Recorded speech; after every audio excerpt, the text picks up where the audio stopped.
Welcome to the Rusted Garden. Today's episode is all about container gardening. I'm going to show you how I use Vermistera's worm castings and worm casting tea in my containers.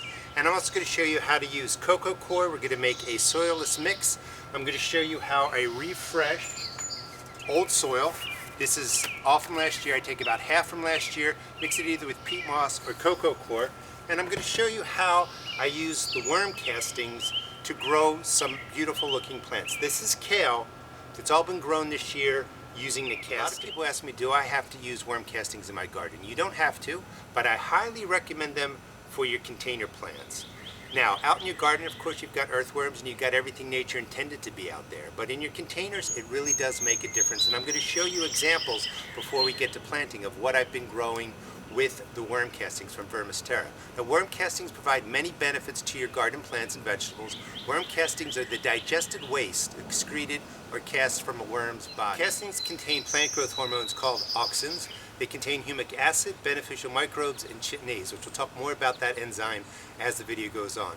These four ingredients, so to speak, in worm castings provide your plant with quicker germination, better access to soil nutrients, larger growth, higher production or yield, and better defense against pests and disease. In short, you get healthier, stronger, larger plants with more fruit or vegetable production. And I'm going to talk about that because I don't want you just to use a product because I'm talking about it. I want you to use it so that you understand it, why it benefits your plants, especially in your container gardens.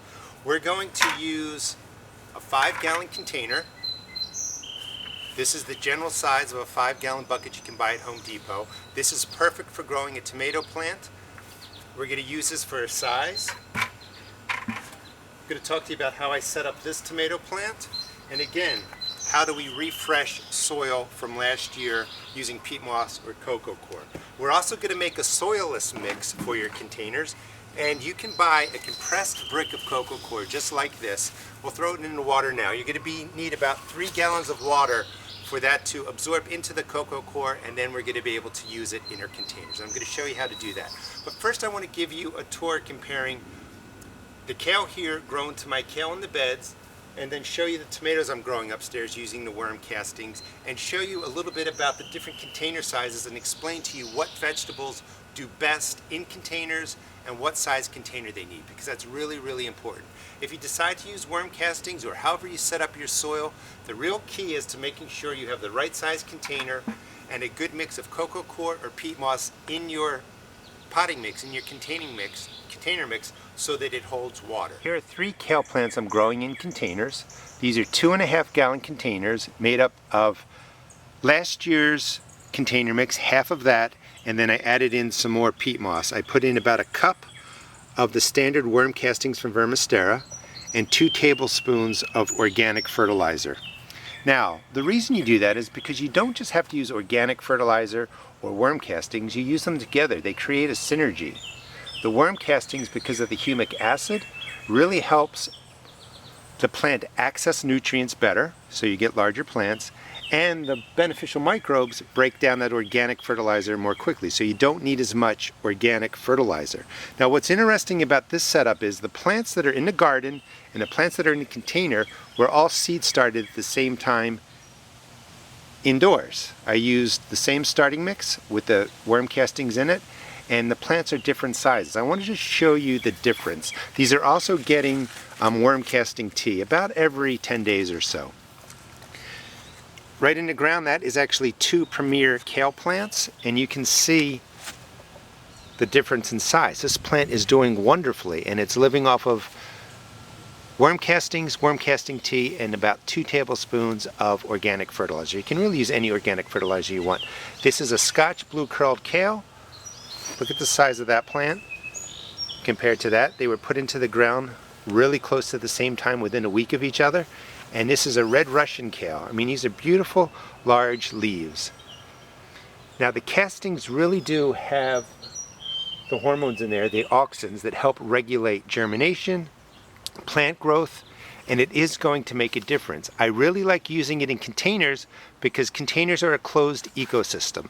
You don't have the microbes that are out in your garden bed, you don't have the earthworms, you don't have nature basically in your containers. And in some cases, you may not have anything in there. You could go with a soilless mix, which I'm going to show you next on how you would make that with Coco Coir. So in a soilless mix, you want to add in all the things nature intended to be in your soil. So let's go over to the Coco Coir. I'll talk more about a soilless mix and why you would use that. Another question I get is, why would I use a soilless mix? And some people like to go with the soilless mix because there's no problems with anything from the earth being in there. For instance, in Florida, you could have problems with parasitic nematodes. You may have other diseases or parasites in your soil that can be managed out in the earth beds because it's an open ecosystem and you can take care of it. But when you bring them into a container, it can wreak havoc on your plants. So you go with a soilless mix, Coco Coir, peat moss, or I like to use a combination of both.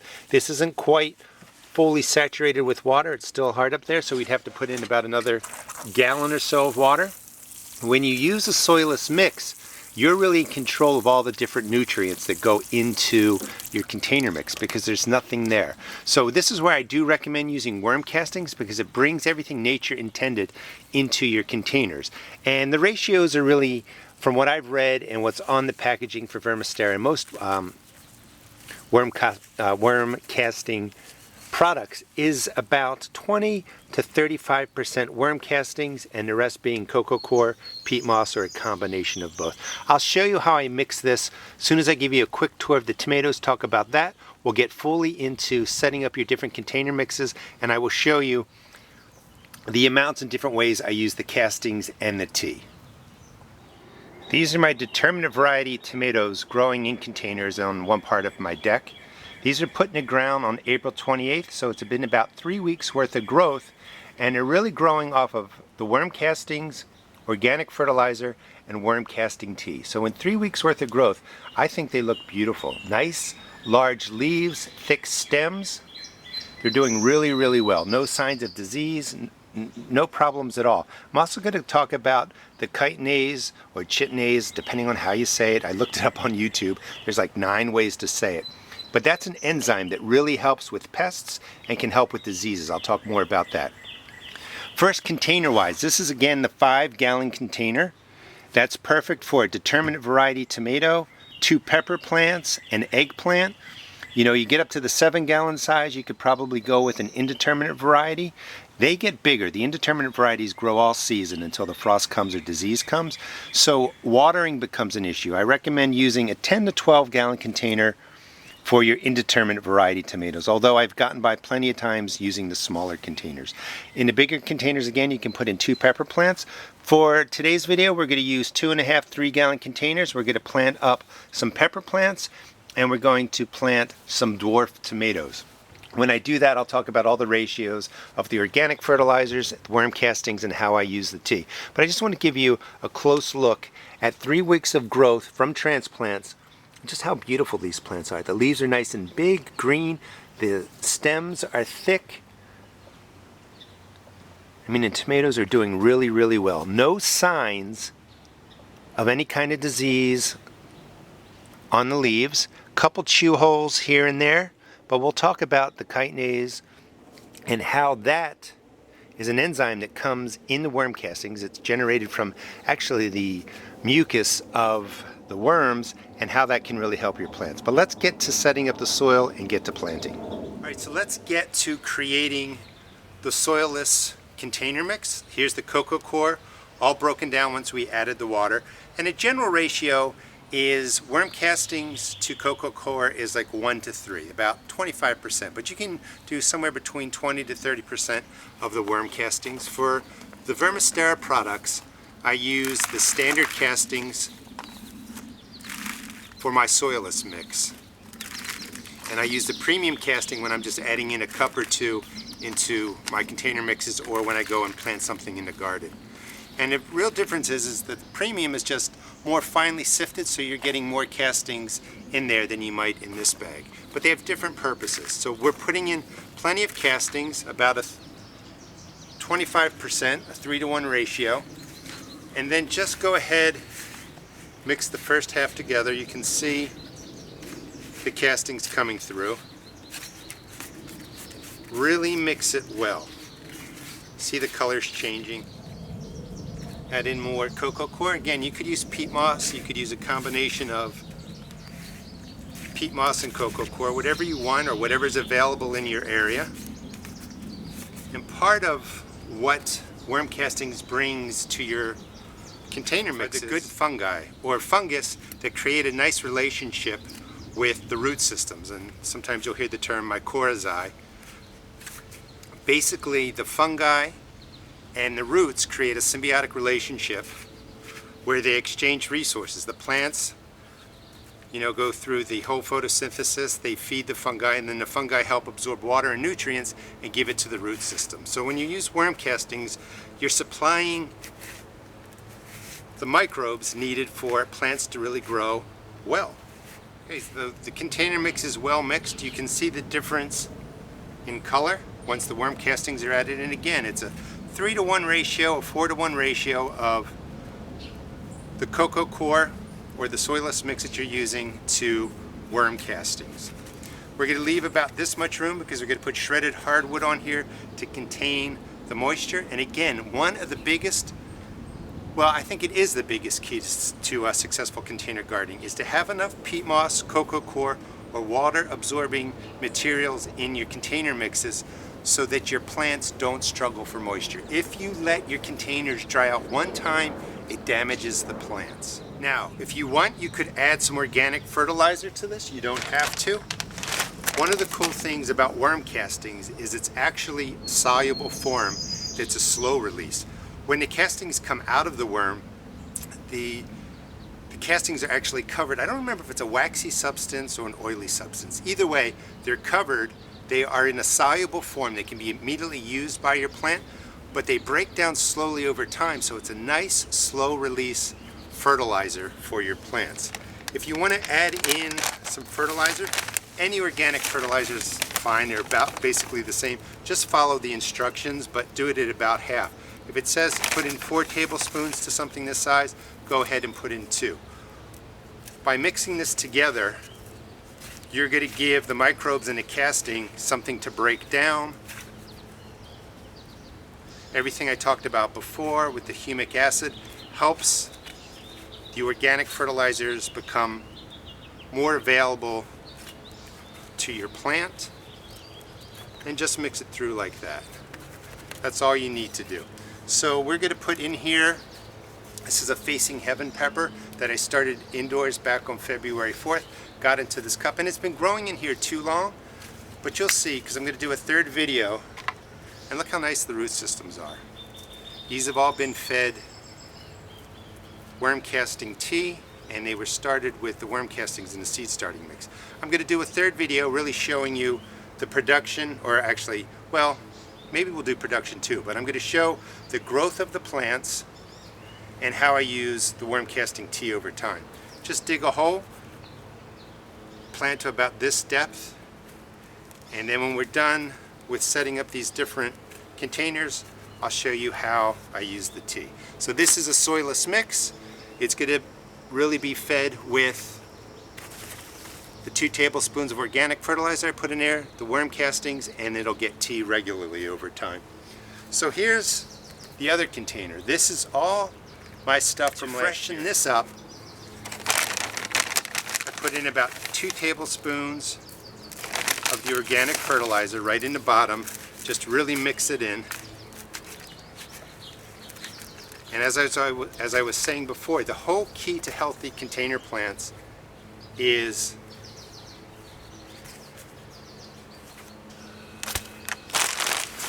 the ability of your container mix to retain water. So this is peat moss, coco coir, whatever you want to use.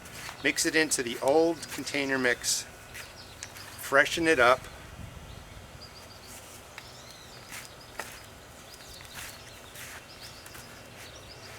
Really mix it through nicely.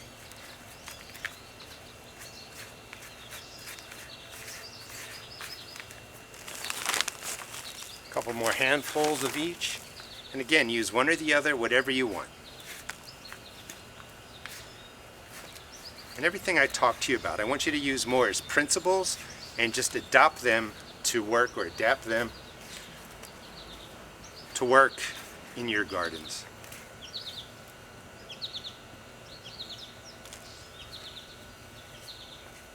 Alright, so this is the new container mix, and I use the castings a little bit differently here.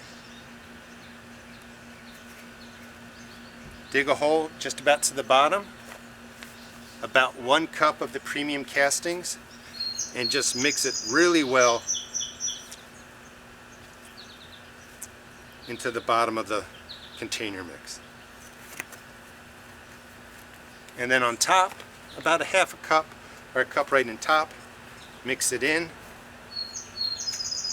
And this container will have all the benefits of the worm castings. If you go, this is about 2.5, maybe 3 gallons. If you go to a 6 gallon, 5-6 gallon container, just double the amounts that I'm showing you. That's it. We're going to put in the Tabasco pepper. It's the pepper that Tabasco sauce is made from. Drop it in. I will put shredded hardwood on top of here to keep the moisture in. So let's take these up on the deck to my other plants, and I'll show you how I use the worm casting tea. So yet another storm is coming, so hopefully I get this in real quick or quickly. For your container plants, leave about 1 inch space. I use shredded hardwood and mulch the containers. That will really help you with managing moisture. It's not really a problem in the spring, but when the heat of summer comes, you just don't want your plants to dry out. If you're going to make a mix like I showed you, where you took about a half of last year's container mix, that's a general recipe you can use for most of your container mixes. Just use half of whatever you want, and then make the other half Coco Coir, peat moss, or a combination of both, and that's a nice container mix that holds moisture. And again, we also have the Soilless mix right here. To use the worm casting tea, and I'll talk more about that in a third video, really going over how their product is different than a lot of worm casting tea. You just use 3 ounces. 3 ounces per gallon, about every 10 to 14 days. I want to show you how to do it, you know, and I know that sometimes sounds funny, but sometimes people ask, well, is it the whole gallon? No, it's not the whole gallon. Just go ahead, go to your plants, soak the leaves down, and then give it about 3 seconds right down at the bottom. And again, soak it down. This will help with disease and pest control too, and I'm going to explain more about that in the next video. I feel like I gave you a lot of information already. Worm castings have the enzyme chitinase. It's spelled Chitinase, and I recommend you look it up and read about it. It's really, really interesting. So it's an enzyme that's secreted from a gland that creates the mucus on the worms. So the chitinase, the enzyme, is in the worm castings. Well, guess what's made out of chitin? Chitin. The exoskeletons of a lot of insects. And the chitinase enzyme breaks down the exoskeleton of the insects. They don't like it. They know to stay away. Now your plants naturally have the chitinase enzyme in them, but it's not at a high level. By adding in the worm castings, you're increasing that enzyme. By using the tea, you're increasing that enzyme. And insects can recognize that and they stay away. It's damaging to them. It's an enzyme that affects their exoskeleton. I think it's really, really interesting, and I do recommend you look it up and read about it. And let's just finish up with the guys we just planted. Of course, when you're this small, you know, you might go every 14 days, about every 2 weeks. That's what Vermisterra recommends. And when they get bigger, maybe you want to just give them a little more loving, so you go every 10 days. But 1 gallon goes a long way, and I'll take care of the rest. But remember, for your starting mixes, it's really important, lots of water holding material. Coco Coir, peat moss, and mulch the top. Hope you enjoyed the video. Please check out my seed shop at www.therustedgarden.com. Thanks for watching.